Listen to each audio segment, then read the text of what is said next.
সম্প্রতি মসজিদে রাজনৈতিক দলের ব্যানার টাঙিয়ে দলীয় কার্যক্রম পরিচালনা করতে দেখা গেছে, এটা জায়েজ আছে কিনা?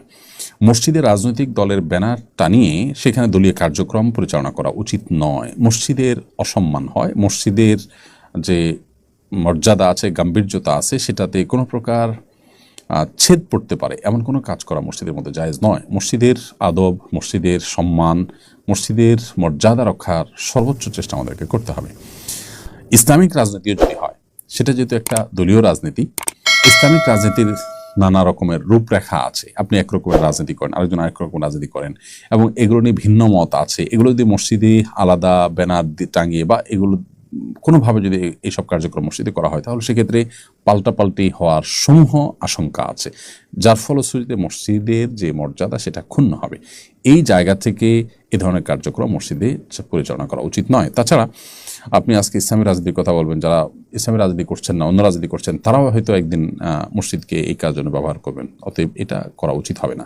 আপনি যদি বলেন যে ইসলামী রাজনীতি তো ইসলামেরই পার্ট, অতএব এটা মসজিদে কেন করা যাবে না? উত্তর হলো যে মসজিদে এমন কোনো কাজ করা উচিত নয় যেটা প্রত্যক্ষ বা পরোক্ষভাবে দিনী কাজ হলেও মসজিদের মধ্যে করার জন্য উপযুক্ত নয়। ধরুন জানাজার নামাজ পড়া, মসজিদে পড়া যেতেই পারে, মসজিদে তো পড়তে পারা উচিত, কারণ হলো জানাজা নামাজ তো পরিপূর্ণ একটা ইবাদত।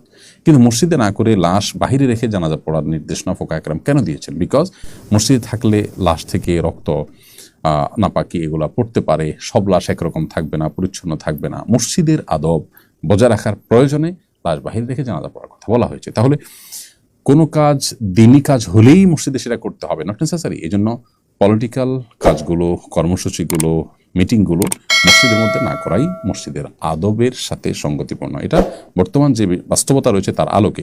আপনি যে বলেন যে ওমর রাদিয়াল্লাহু তাআলা আনহু তো রাষ্ট্রীয় অনেক কাজ করেছেন মসজিদে বসে, নবী সাল্লাল্লাহু আলাইহি ওয়াসাল্লাম রাষ্ট্রীয় অনেক কাজ করেছেন মসজিদে বসে, তো আমি বলবো যে এখনকার এই যে দলীয় রাজনীতি, যেটা নিয়ে মুসলমানদের মধ্যে নানাবিধ মত আছে, এগুলো কোনো ওহী ভিত্তিতেই যে দল গঠন হয়েছে তা তো না। তো এখানে যে মতবিরোধের শঙ্কা রয়েছে, সাহাবীদের এখানে সে সংখ্যাটা ছিল না।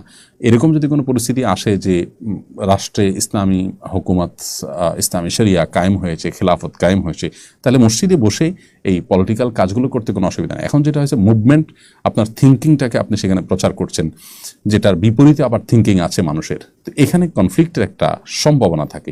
এই কনফ্লিক্টটা মসজিদের সম্মানহানি করতে পারে, সেই জায়গা থেকে এটি জায়েজ হবে না।